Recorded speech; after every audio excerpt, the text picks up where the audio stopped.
Pemirsa, kasus anak putus sekolah masih terjadi di Indonesia. Anak tidak sekolah. Orang siswi SMP memilih putus sekolah. Anak yang harus putus sekolah.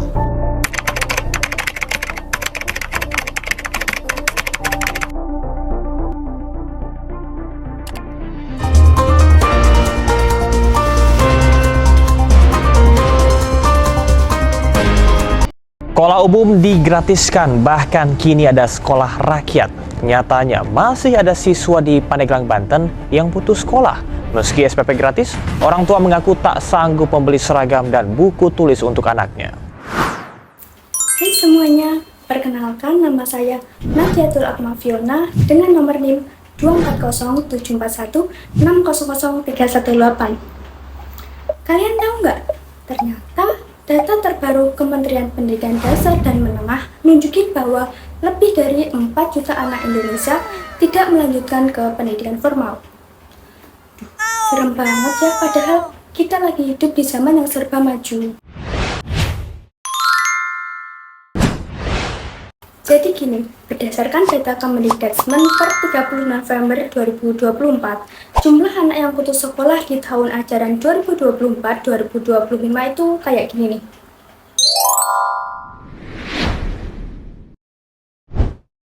Kalau lihat datanya, ternyata anak putus sekolah di Indonesia masih banyak banget.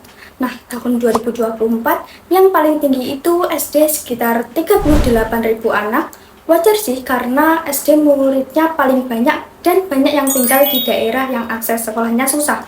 Nah, SMP itu ada 12.000, SMA 6.000, dan juga SMK ada 9.000.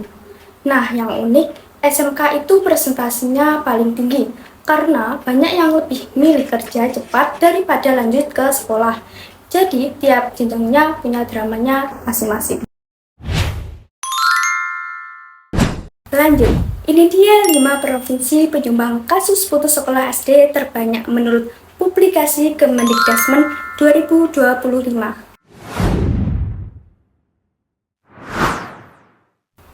Kalau dibagi per provinsi, yang paling banyak putus sekolah SD itu di daerah Jawa Barat, disusul dengan Sumatera Utara, Sumatera Selatan, NTT, dan juga Jatim. Totalnya nyumbang lebih dari sepertiga kasus nasional. Penyebabnya ya itu lagi. Ekonomi ngepas, akses sekolah jauh, sampai kondisi daerah yang memang gak gampang buat anak-anak tetap sekolah.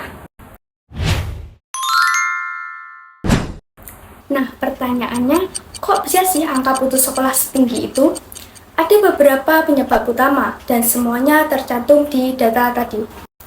Yang pertama, ada faktor ekonomi. Anak diminta bantu orang tua bekerja atau keluarga yang gak mampu biaya pendukung pendidikan.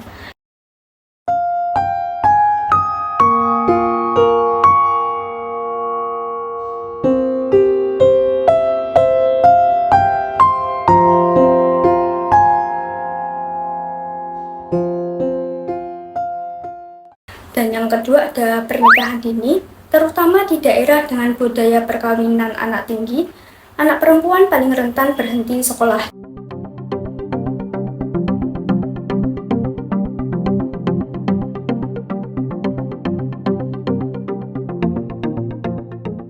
Dan yang ketiga ada keterbatasan infrastruktur. Nah, fasilitasnya sekolah yang minim, apalagi di wilayah dengan 3T. Tertinggal, terdepan, dan terluar.